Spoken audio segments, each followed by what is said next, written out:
अस्सलाम वालेकुम friends, welcome back to the channel Info Talk with Asif. मैं हूं आपकी मॉडरेटर इशाल फातिमा सर। आसिफ की टीम का हिस्सा हूं और फंडामेंटल एनालिसिस के साथ आपके सामने हाजिर हूं।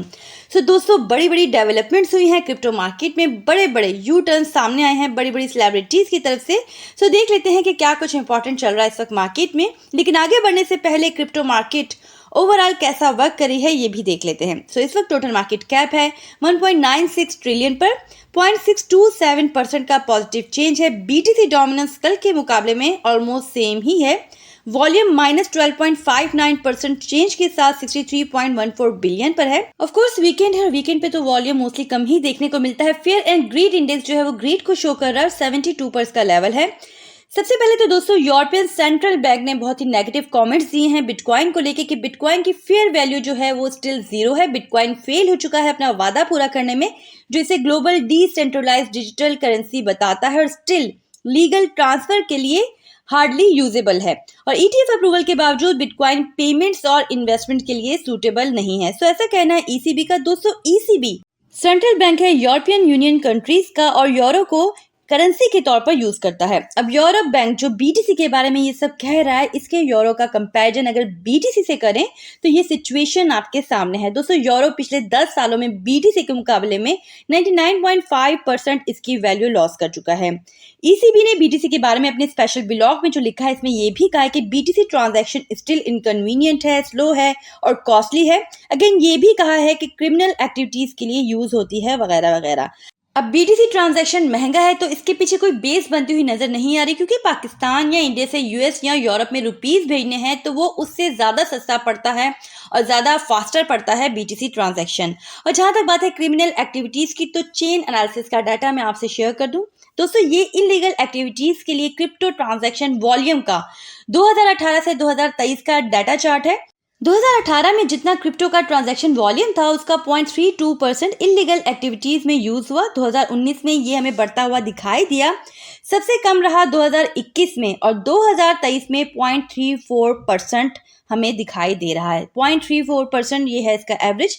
मतलब समझिए कि 0.34% यानी 1% भी पूरा नहीं।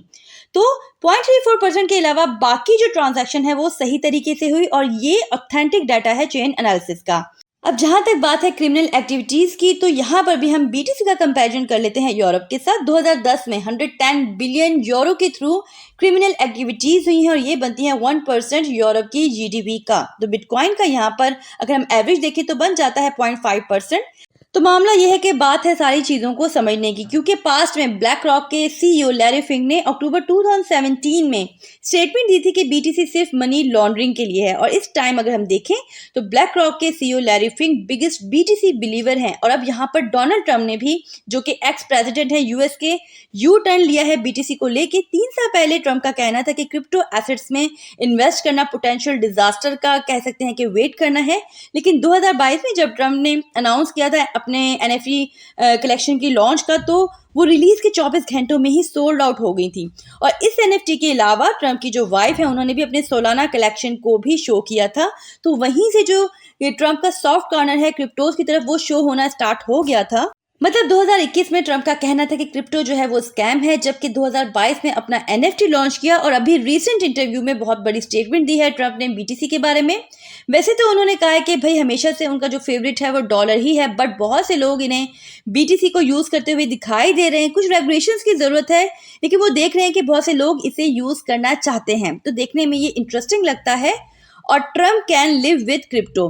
देखिए, जिस कुर्सी पर ये बैठे हैं ना, उसकी डिमांड ही है कि वो बहुत ओपनली जो है इन चीज़ों को प्रमोट नहीं कर सकते। बट ट्रम्प की ये स्टेटमेंट, क्योंकि ट्रम्प जो है वो स्ट्रॉन्ग कैंडिडेट भी है नेक्स्ट यूएस इलेक्शंस के लिए, तो बहुत बड़ी अपडेट है।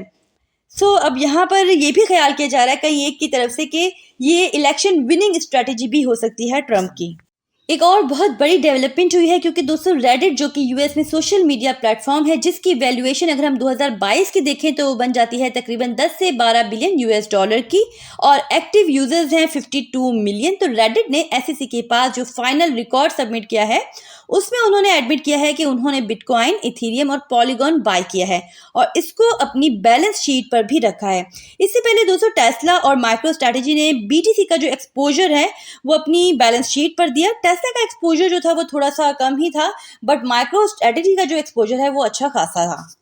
रेडिट ने मेजॉरिटी बीटीसी प्लस इथेरियम को अपनी बैलेंस शीट पर रखा और पॉलीगॉन मैटिक को बैलेंस शीट पर इसलिए रखा कि वो एनएफटीज की मिंटिंग करते हैं। अब ये बहुत बड़ी डेवलपमेंट है क्योंकि जो पब्लिक लिस्टेड कंपनीज हैं उनका बीटीसी को बैलेंस शीट पर रखना बहुत बड़ी बात है अपने आप में ही, और रेडिट जैसी कंपनीज का ये स्टेप लेना, इसके पीछे स्ट्रॉन्ग रीजन एक ये भी बनता है कि बीटीसी स्पॉट ईटीएफ का अप्रूवल, क्योंकि उसके अप्रूवल के बाद ही ये जो कंपनीज हैं ये कंफर्टेबल हुई अपने एसेट्स शो करने में। अब यहाँ पर मैट्रिक्स बोर्ड जो कि leading crypto currency financial services platform है, उन्होंने बीटीसी को लेके एक ह्यूज प्राइस प्रेडिक्शन दी है कि मार्च 2024 में बीटीसी की जो प्राइस है वो $63,000 को पहुंच सकते हैं। रीजन उसके पीछे जो बताए हैं उनमें एक बड़ा रीजन है बीटीसी स्पॉट ईटीएफ का अप्रूवल होना और इसको लेके इनफ्लो का आना। दूसरा रीजन है अपकमिंग बीटीसी हार्विंग का इवेंट और उसके बाद यूएस में इलेक्शंस का होना, जो कि बुलिश इवेंट्स हैं बीटीसी के लिए। इसके अलावा दोस्तों बिटवाइस के जो सीआई हैं उन्होंने बहुत ही ह्यूज किस्म की प्राइस प्रेडिक्शन की है बीटीसी को लेके कि बीटीसी जो है इस साल बियॉन्ड $80,000 तक वो एक्सपेक्ट कर रहे हैं, और इसका रीजन वो बीटीसी स्पॉट ईटीएफ के सक्सेसफुल ऑनगोइंग इनफ्लो को लेकर कह रहे हैं। तो दोस्तों बड़ी बड़ी प्राइस प्रेडिक्शंस हो रही हैं बीटीसी को लेके, लेकिन यहाँ पर इंपॉर्टेंट चीज़ ये है कि इस सारी सिचुएशन में जो भी हो जाए आपने अपनी खुद की रिसर्च को ज़रूर फॉलो करना है। साथ ही जो शॉर्ट टर्म होल्डर हैं वो रिस्क को प्रॉपर मैनेज करके चलें। जहाँ तक बात है लॉन्ग टर्म होल्डिंग की, तो वो फिलहाल साइड पर होकर बैठ सकते हैं। सो फ्रेंड्स आज के लिए इतना ही। आई होप कि वीडियो आपके लिए खासी इन्फॉर्मेटिव रही होगी। अगर ऐसा है तो वीडियो को लाइक ज़रूर कर दिया करें, साथ ही साथ अपना फीडबैक कमेंट्स के थ्रू ज़रूर हम तक पहुँचा दिया करें। हमारे चैनल पर नए हैं, चैनल को सब्सक्राइब कर लीजिए, बेल आइकन को प्रेस कर लीजिए ताकि आने वाली कोई भी इंपॉर्टेंट अपडेट आपसे मिस ना हो पाए।